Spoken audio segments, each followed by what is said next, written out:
बहू से सेवा सुख का सपना पल भर में टूटकर चूर चूर हो गया। कल्पना जी की कल्पनाओं को पर तो उसी दिन लग गए थे जिस दिन उन्हें पुत्र रत्न की प्राप्ति हुई थी।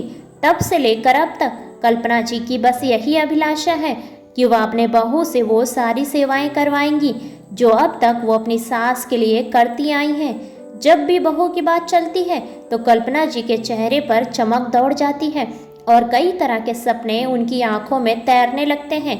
कभी वो खुद बहू को हुक्म देते हुए तन जाती हैं तो कभी बहू को सर झुकाए अपने समीप खड़ी पाती हैं। 25 सालों से वह यही ख्वाब सजाए बैठी हैं कि कब उनकी बहू दहलीज पर पांव रखेगी और उनका ओहदा बढ़ेगा, वह बहू से सास बन जाएंगी और फिर वह भी दूसरी सासों की तरह अपनी बहू पर राज कर पाएंगी। कल्पना जी जब किसी शादी ब्याह या समारोह में जाती हैं उनका बस एक ही लक्ष्य होता है, अपने लिए एक ऐसी बहू की तलाश करना जो उनकी सेवा एक आदर्श बहू की भांति करे। दिन को अगर वो रात कहे तो रात कहे, लेकिन कभी कभी उनका मन व्याकुल तब हो जाता जब किसी सास से बहू पुराण में सास की व्यथा सुन लेती है। जब कोई सास ये कहती है, आजकल की लड़कियां तो बस रंग बिरंगी तितलियां बनी उड़ती फिरती हैं, सास को सास नहीं समझती हैं, सास की एक भी बात नहीं सुनती हैं। उस वक्त कल्पना जी की कल्पनाओं पर वज्रपात हो जाता है और इसी भय की वजह से उन्होंने अपने मोहल्ले में बनी सास यूनियन की आजीवन सदस्यता ग्रहण कर ली है और नियमित रूप से आयोजित होने वाली सभा की बैठक में शामिल होने लगी हैं ताकि अनुभवी सासों से यह ज्ञान प्राप्त कर सकें कि बहू से किस प्रकार सेवाएं ली जा सकती हैं। बेटे की जब से सरकारी नौकरी लगी है तब से कल्पना जी फूले नहीं समा रही थी। उनके पैर तो जैसे जमीन पर पड़ ही नहीं रहे हैं, क्योंकि सरकारी नौकरी वाला जवाई कौन नहीं चाहता है। हर कोई चाहता है उनकी बेटी का भविष्य सुरक्षित रहे, और फिर सरकारी नौकरी से ज़्यादा सुरक्षित और हो ही क्या सकता है। इतनी सुरक्षा की गारंटी तो आजकल कोई इंश्योरेंस कंपनी भी नहीं देती है। अपने 2 सेकंड के विज्ञापन में पहले ही क्लियर कर देते हैं कि आपका जीवन कितना जोखिमों से भरा हुआ है। इस बार के सास यूनियन की मासिक बैठक में कल्पना जी को एक ऐसी लड़की के बारे में पता चला जो पूर्ण रूप से उनकी बहू बनने के पैमाने पर खरी उतर रही थी। अभी वह होम साइंस ग्रेजुएशन के फाइनल ईयर की छात्रा थी और घर के सभी काम काज में पारंगत थी। वह ना तो दूसरी लड़कियों की तरह आधुनिक थी और ना ही करियर ओरिएंटेड। यूँ समझ लीजिए पूरी तरह से बहू के पैकेज में फिट बैठती थी। यह जानने के बाद कल्पना जी फौरन अपना जुगाड़ लगाकर जल्द से जल्द उस लड़की के परिवार वालों से मिलने और उनके घर जाकर रिश्ता पक्का करने की ठान ली।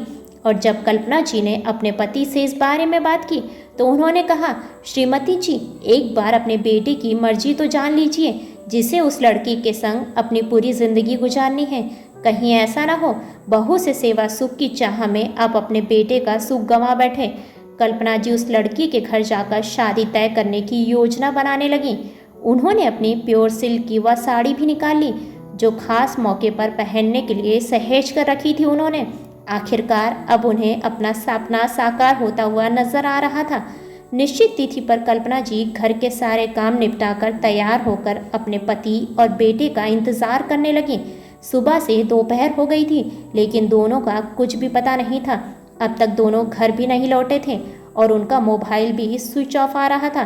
कल्पना जी के सब्र का बाँध टूटा जा रहा था और उनके क्रोध का तापमान भी बढ़ता ही जा रहा था। तभी डोर बेल बजी और कल्पना जी तमतमाई हुई दरवाजे की ओर बढ़ी। दरवाज़ा खोलते ही कल्पना जी के पैरों तले जमीन खिसक गई और उनकी आंखें फटी की फटी रह गई। सामने उनका बेटा और पति खड़ा था।